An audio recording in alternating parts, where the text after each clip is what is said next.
Hey, I'm Carly, and I'm gonna talk about Jack the Ripper's kills. Jack the Ripper was one of our first serial killers in the Victorian era.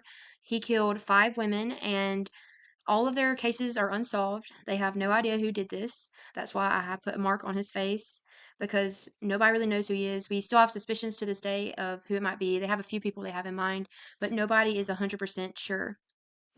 His murder is, the murders that he had were known as the Whitechapel murders because they were done in the Whitechapel area.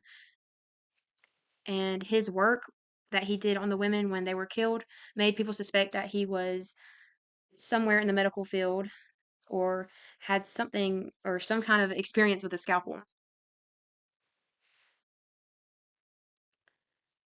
So in this PowerPoint, I'm going to talk about mostly just the women and their murderers. So now I'm going to talk about what all the women had in common. All of the women to your right in this photo were all living in poverty, and they all were, well, most of them were all prostitutes and liked to drink. Um, all these women did everything they could just to be able to make it in this Victorian era because it was bad. Like you couldn't eat food or drink water without catching some kind of sickness or um, be able just to buy something you want for yourself. Even Catherine had to sell her shoes. She was so poor. She actually sold her shoes right before she was murdered too. And during this time, a lot of women on the streets after dark were assumed to be a prostitute, or they were just not looked at as highly on the or social standard, I guess you could say. A lot of people did look down on them. Holly, Catherine, Liz, and Annie were all also separated from their husbands, and a lot of the women during the time of death had alcohol in their system. And one thing that I've learned is that monsters or serial killers in this era always go for the vulnerable, and all these women were in their vulnerable state when they were killed. The murder location, it is a town near the Whitechapel district. It's also called the East End of London. This is where all of the murders came from, and where that name came from, I said earlier. Um, which a lot of the murders happened at night where they could actually be seen. And people, even one of the cases, I think it was Liz, he killed it in a crowded area. And then, um, like, they even said that they saw him doing it and they just didn't have enough time to save her. And then he ran away. So, um, and then the only one that he actually killed inside was Mary Jane, but the rest were all outside for people to be able to see or walk by.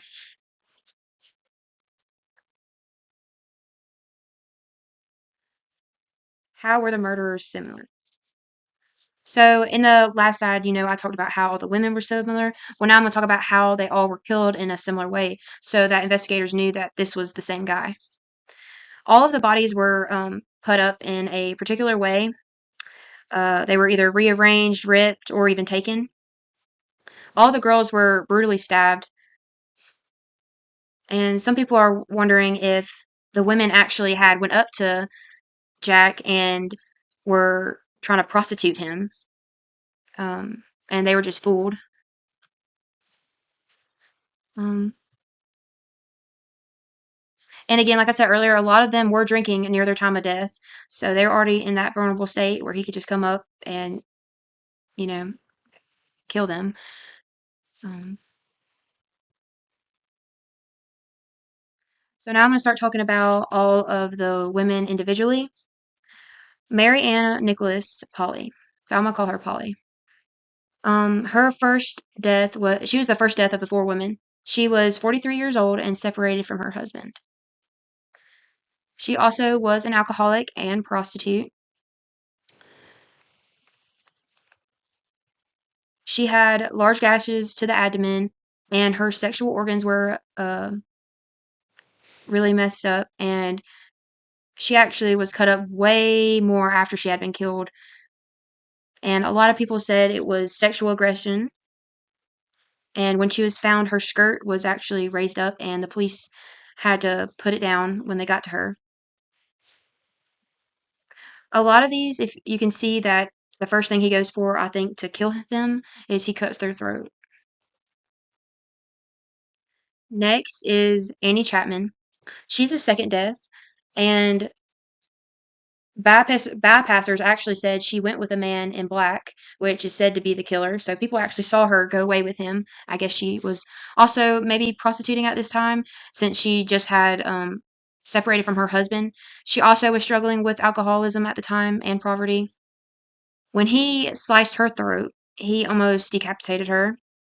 And when he really got to her, he got her intestines and actually draped them on her shoulder. So they had to go in and see that, and I can't even imagine if I saw that. Um, and also a part of her uterus was gone.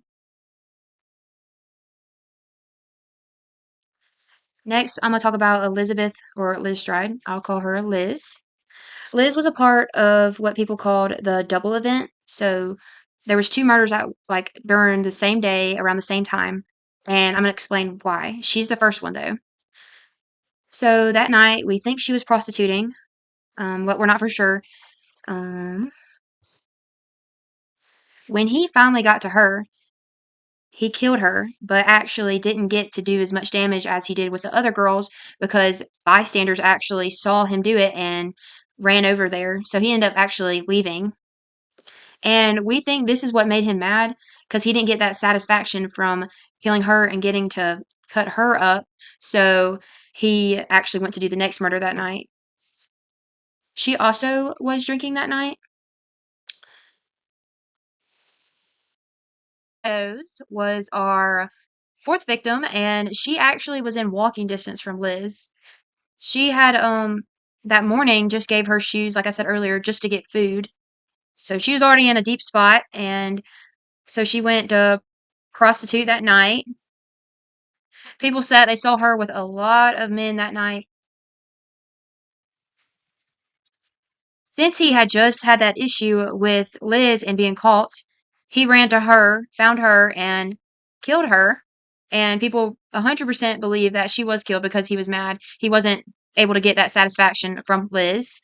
He started with cutting her throat, and he actually took her left kidney. And he also cut her face up. Later on, the police actually found a cloth where he had cleaned the knife off from her blood and I guess Liz's blood just on the ground. But they still couldn't find him, like, or anything. They just found that as a piece of evidence. Um, and then after all this happened, the community leader in the Whitechapel area actually received a letter, and the letter said "from hell." And then guess what was with it? Her kidney. The next death I'm going to talk about is Mary Jane Kelly. They believe this as to be Jack's last killing, but really we don't know who he is, so we don't really know if it was his necessarily last killing. People died and went missing all the time, so you never know. But this is what they believe is just because they go off his style of killing and how he or what he did with the women and compared to other murderers, I guess. Mary was also an alcoholic and she also was poor, so that's a very reoccurring thing for the Victorian era. A lot of women drank and um, were poor, especially in this area. She was the only woman that actually died in her own house. She actually was seen going back with the Ripper into her house too. And man, did he get her. I mean, he got her good. I saw some photos online. Obviously, I did not put it on here, but some of the pictures of her were very disturbing of what he did. Since he was able to bring her inside, I think he really took advantage of being able to cut her up and do stuff with her body. And like you can see it on the slide, what I said, it's the worst violence that they probably had. Honestly, the Victorians, that's probably the worst violence they had seen from a serial killer at the time. And I have a list of the things that were all cut up right there. Uh, Her abdomen and thigh surface was removed. Her abdominal cavities were emptied. Her whole breast was removed. Arms all cut up. And her face. because the Victorian era, they love taking photos of people when they pass away, and her face was cut up really bad. And some people were saying like it was like beyond even recognition of her, like you couldn't even tell it was her. And a lot of her cuts were so deep they were down to the bone.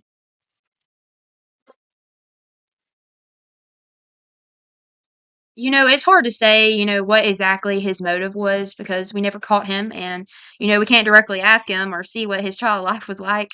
But people still today are still trying to figure out who he is, and we can kind of guess what might have triggered it, or what he might have a drive for, or stuff like that. So the first thing that I'm gonna talk about is that he might not have just liked prostitutes. He might have thought of them as dirty, and that he was doing the right thing by killing them because they were just in such low class, and they didn't meet all the standards that women were supposed to have those days. So he might thought killing them was the right thing to do. Some people were wondering if it was sexual motivation because he cut up the sex organs, which that makes me also think that it's because he didn't like that they were prostitutes and he thought it was wrong. So maybe he cut them up because he thought it was wrong and that killing them was right again. Like he probably thought they were disgraces to the community, so he thought he was doing the community a good thing.